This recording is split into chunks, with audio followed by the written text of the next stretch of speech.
जीवन साथी की अहमियत। आदित्य की किसी बात पर पत्नी से चिक हो गई। वह बड़बड़ाते हुए घर से बाहर निकला।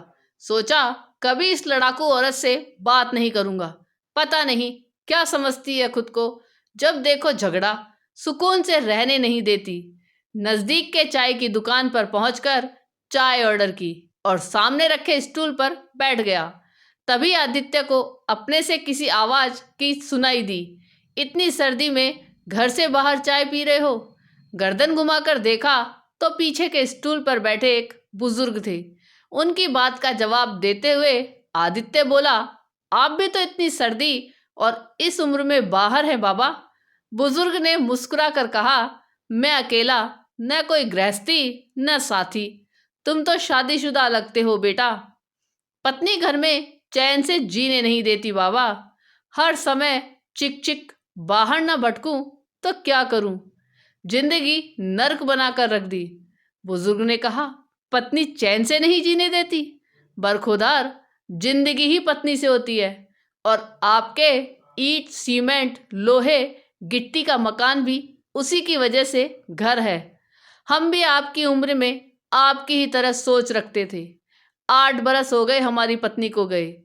अब जब जिंदा थी कभी कद्र नहीं की। आप लोगों के जमाने में महिलाएं बहुत पढ़ी लिखी हैं। हमारे जमाने में तो अनपढ़ थी।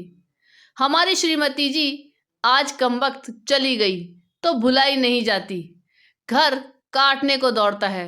बच्चे अपने अपने काम में मस्त होके जहां नौकरी करने गए वहीं बस गए। आलीशान घर, धन दौलत सब है, पर उसके बिना कुछ मजा नहीं। यूं ही कभी कहीं तो कभी कहीं भटकता रहता हूँ। कुछ अच्छा नहीं लगता।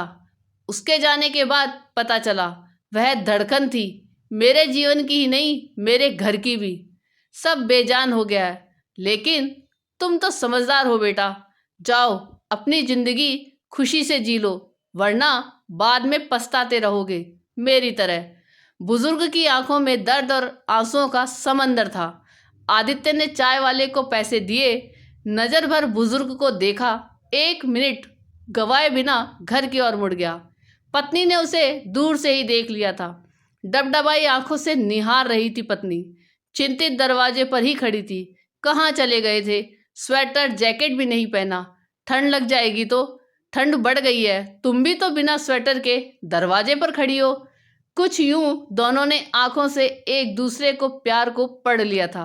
उसके बाद फिर से कभी झगड़ा नहीं करने का वादा किया और दोनों हमेशा खुश रहने लगे। कई बार हम लोग भी अपने जीवन में इसी तरह की गलतियां कर बैठते हैं। सिर्फ पत्नी ही नहीं, माँ बाप, चाचा ताऊ, भाई बहन या अजीज दोस्तों के साथ ऐसा क्रोध कर देते हैं जो सिर्फ हमको ही नहीं उनको भी कष्ट देता है। छोटा सा जीवन है, कहीं क्षमा करके कहीं क्षमा मांग कर हंस कर गुजार दे। जिंदगी के सफ़र में गुजर जाते हैं जो मुकाम, वो फिर नहीं आते। आपको ये कहानी कैसी लगी ये कमेंट करके ज़रूर बताइएगा। चैनल पे नए हो तो सब्सक्राइब जरूर कीजिएगा और वीडियो को लाइक और शेयर